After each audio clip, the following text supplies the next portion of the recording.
We got Sam Quinn and Nicole joining us now on HQ. We're going to work our way through some of the injuries and how those might affect the offseason outlook for their designated teams. And starting with the most recent, Ash, it's just devastating, really, to see Halliburton go down in the way that he did. What does it mean for the Pacers? You know, a team coming off their first and only NBA Finals appearance since 2000. What does it mean for them this offseason? It means everything. The fact that Tyrese Halliburton is their not only primary scorer most nights, but also he's their floor general. He is the guy who gets the offense going. He is the guy who gets the other players around him going. That is really his strong suit, right? And the scoring aspect of Tyrese Halliburton has kind of taken a lot of people by surprise, because when he got into this league, we knew what his strong suit was, and it was just his vision on the court, his court vision, and what that did for everybody else around him. So they're basically this offseason going to have to figure out how to be a completely different team without the head of the snake, without their nucleus, if you will. And it's going to be a massive adjustment. This is going to drastically, I know we're going to touch upon the other guys in the Eastern Conference because that is where the majority of these injuries have happened in, but it is going to drastically change the Eastern Conference. There has never been, I feel like, in NBA history, a more open Eastern Conference than there is right now because of just the devastating injuries to a bunch of star players in this specific conference. So the Pacers have their work cut out for them. They have to figure out who is the next man up, who is going to be their leader, not only from a scoring aspect, from a facilitating aspect, with Tyrese Halliburton expected to miss most of next season. Yeah, as I look ahead to next year, I think everything in Indiana revolves around one question, right? Are they willing to pay the luxury tax? By all accounting, they were willing to do so during the NBA Finals when they were healthy. If Tyrese Halliburton isn't going to be healthy next year, that raises a lot of questions. In a small market like that, you lose a ton of potential revenue if you're not going to be making a deep playoff run like they have the last few years. So where are they right now? They're around $20 million below the luxury tax. Miles Turner is a free agent. We think he's going to be back. There's not going to be much of a market, just considering how little cap space there is around the league. But if you re-sign Miles Turner to a deal starting at around $30 million a year, which is roughly what the projections have been, now you're $10 million over the tax line. Do they have to worry? Are we going to have to trade TJ McConnell? Are we going to have to trade Obi Toppin? Depth was their superpower throughout this playoff run. I'm now wondering if they can afford to bring this team back with one of the thriftiest owners in the NBA. We're going to look at some NBA moves that just went down, and we'll start with the Celtics here. So they jump-started their offseason late Monday night, trading Drew Holiday to the Trailblazers for Anthony Simons and 2 second-round picks. Sam, what do you make of this deal? I think this is a huge win for Boston, right? They have these major second apron problems, $22 million over the line, all of these long-term contracts that are going to hamper them moving forward. They turn an expensive 35-year-old into a slightly less expensive 26-year-old. They save $5 million off of their second apron bill this year. They still have work to do, but that's a great start. But they also get a young prospect who can really help their offense when Jason Tatum is out with his Achilles next year. So I think this is a great trade for Boston. For Portland, I'm pretty confused, right? Why are you adding 3 expensive years on an older player when you're a young team? I think the logic for them, their defense was very, very good down the stretch. They think they can try to be better next year, maybe make the playoffs.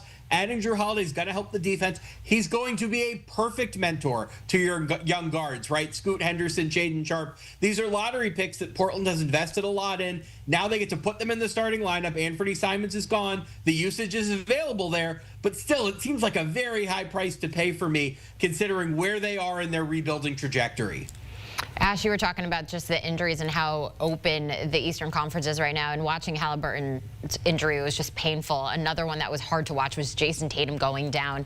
That injury making the Celtics one of the more interesting teams to monitor this offseason, already making moves. We can expect that they're going to trim some more payroll, probably trade some other folks out there. Do you see Boston being even more aggressive with Tatum potentially being out of commission, Ash? They're absolutely going to have to be. Look, this was always a team that was going to go through some changes, right? Their ownership changed, and then on top of that, they have an extremely high payroll, around $900 million plus of their starting five. And that's a lot of money to dish out to a team that's going to be without their star player. And I know there's a lot of conversations about whether Jason Tatum's a star, whether Jaylen Brown's the star. This is Jason Tatum's team. And with him being out of the mix for an extended period of time, you now have to figure out what this team is going to look like. Again, there were always going to be changes. I think these changes are just now expedited because that championship window with the roster that we currently know is now a little bit muddy in the water. I was very surprised about the Jrue Holiday trade. Look, I think that Simon's obviously offensively, he's younger. He has more of a punch to his game than Jrue Holiday does, but Jrue Holiday's a phenomenal defender. So, that's something that Simon struggles with, but I would not be surprised if we see more moves being happening behind the scenes within the Boston Celtics organization. Brad Stevens is phenomenal at what he does. I think he's better in the front office than he ever was as a head coach, and I would not be surprised if the next piece of this Boston Celtics puzzle to kind of get moved and shifted would be Kristaps Porzingis. That, for me, would be the name to watch. It's like the finals happen, the parade's going on, you think you might get a break, and then it's like, nope, we got lots going on. We got a draft coming up. We got moves and trades. It's just, it never ends. It never ends. I want to ask about Damian Lillard next in the Bucks. So he sustained a torn left Achilles tendon during Game 4 of the playoffs against the Pacers. Sam, what can we expect out of Milwaukee? Yeah, the Bucks are kind of stuck between a rock and a hard place. They don't have their draft picks for the most part moving forward, so it's going to be very hard for them to trade to improve with. They're going to probably lose Brook Lopez in free agency. We don't know about Bobby Portis. They don't have that much cap flexibility. You could probably use, say, the non-taxpayer mid-level exception, sign a free agent at $14 million, but they have so many holes to fill. It's funny, when Kevin Durant got traded over the weekend, there was a lot of talk. Houston didn't give up that much. San Antonio didn't offer that much. Do they think that Giannis Antetokounmpo is going to become available eventually? I don't know if it's going to happen this summer, but if you go through the season with the roster that they have, they might be a below 500 team and things might get uncomfortable there. So I think the goal for now, let's get a little bit younger. Brook Lopez going out. He's an older center, 37 years old. Let's bring in some youth and build something that's a little bit more sustainable, because Lillard probably going to miss this year, and then we don't know what he's going to look like when he comes back, right? Small, older guards on torn Achilles. The history is not great there. So I'm thinking, how can we get younger? How can we bring in some talent that can stay with Giannis for the next several years?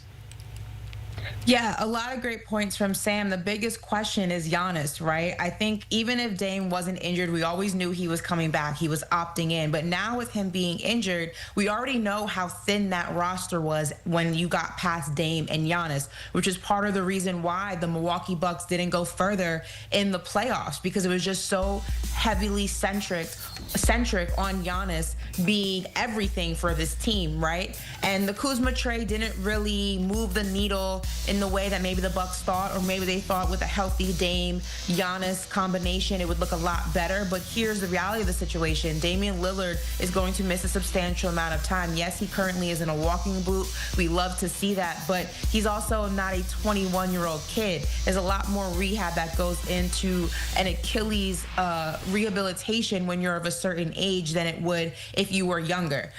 Here's the thing, though. The biggest question mark, once again, is Giannis. And we still don't know. It's kind of the mystery of the league right now. Is he staying? Is he going? You have to be somewhat intrigued by the fact of how this team currently looks, the lack of capital that they actually have, the lack of draft picks that they have, and what Giannis is thinking with what the current situation is. As we know, still a top 3 MVP candidate almost every single season. He's in the prime of his career. He very much can still win. He very much wants to win, and he's already kind of breadcrumbed the idea that he wants to go somewhere, even if it's not Milwaukee, that he can win in. So I think that he's, mulling through all of these ideas and trying to figure out what's right for him. But Giannis is the biggest piece of this puzzle. I know we were just talking Giannis there, but just a quick flashback on what we were just talking about. Is the number 0 cursed, that jersey? Like Lillard, Tatum, Halliburton, what's going on, Ash?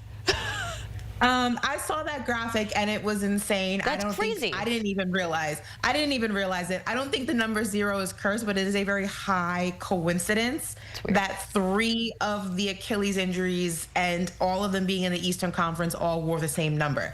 It is definitely something that kind of freaked me out. I'm not going to say it's cursed, though, but it's freaky, to say the least. It's freaky. All right, we're going to switch things up, and we're going to go from Achilles injuries to ACL. So Kyrie Irving tore his ACL in March in a game against the Kings. Now, the Mavs star, he's expected to miss most of next season as well. Now, Sam, it was a very weird year for Dallas, and we're going to talk about the latest deal with Gafford in a moment.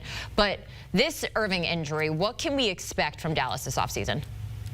I think at the very least, you're thinking Kyrie Irving's going to be out until February, March, later in the season. So at a bare minimum, you've got to get another guard in the building, right? They don't have anybody on their team right now that can dribble. They don't have anybody on their team that can, like, get into the paint and create shots for other players. So their first priority this offseason, how can we get a guard in here that can, like, keep the offense afloat while we wait for Kyrie to potentially get back? So you're hearing names like Chris Paul. You're hearing names of older guys who want to win right now because that is an interesting opportunity in Dallas. Health is a question and roster balance is a question, but there's clearly a lot of talent on that team. The problem they now have, and look, getting Cooper Flag was a gift from the basketball gods. The one thing that it did was that it made their roster slightly more expensive.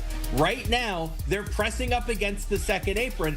They're hoping they can save a little bit of money, get some flexibility to bring in that guard who can hold down the fort until Kyrie comes back.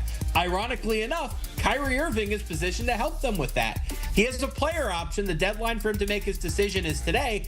I think the solution here that makes the most sense for all parties involved is for Kyrie Irving to opt out of that player option, to re-sign at a slightly lower salary for this year, but then to get multiple years added onto the back end of his contract so he can be made whole over time. So not only does this secure Kyrie's future in Dallas, it gives them a little bit more flexibility to say, hey, do we want to use the taxpayer mid-level exception? Could we maybe even get up to the non-taxpayer mid-level exception? Could we trade for somebody? Because if they don't get a guard, it won't matter when Kyrie Irving comes back because they'll be so far out of the playoff race that he won't be able to save them anyway.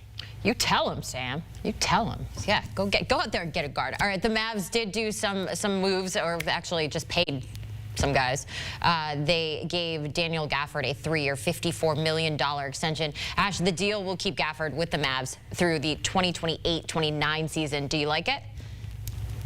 Yeah, I don't dislike it. Look, Gafford was a big part of what made the Mavs defense. You know, they had their own version of the Twin Towers, if you will, with Derek Lively and Gafford. And I think that Gafford has shown enough from a defensive standpoint that he is an anchor to what the Dallas Mavericks try to do defensively. And I think that defensively, they'll also be much better without Luka. Although Luka is a generational talent, we do know that defense is kind of where he suffers in his games. When you talk about having Anthony Davis, when you talk about having Derek Lively, when you talk about having Daniel Gafford, that's a lot of defensive firepower when fully healthy that makes this Dallas Mavericks team a lot better than people may have anticipated after that Luka trade went down. So I'm not mad at it. I do agree with everything Sam said. With Kyrie Irving missing a substantial amount of time, I was always in favor of him opting out to opt back in to have less money. But look, at a certain stage of your career, you want more time on your table, if you will, and you want more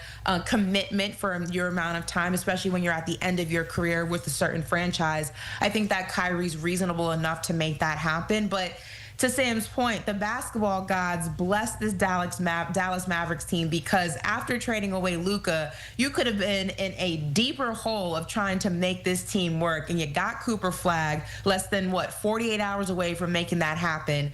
And they have very small moves they have to make this team, again, when fully healthy, a team that's a real threat in the Western Conference. So, again, shout out to the basketball gods, or shout out to the algorithm, if you will, the gods, because something happened. Oh, all right, the gods. Yeah. All right. Sam Quinn, Ashley, Nicole Moss, thanks so much, guys. Ash, what do you got on Triple Threat this week?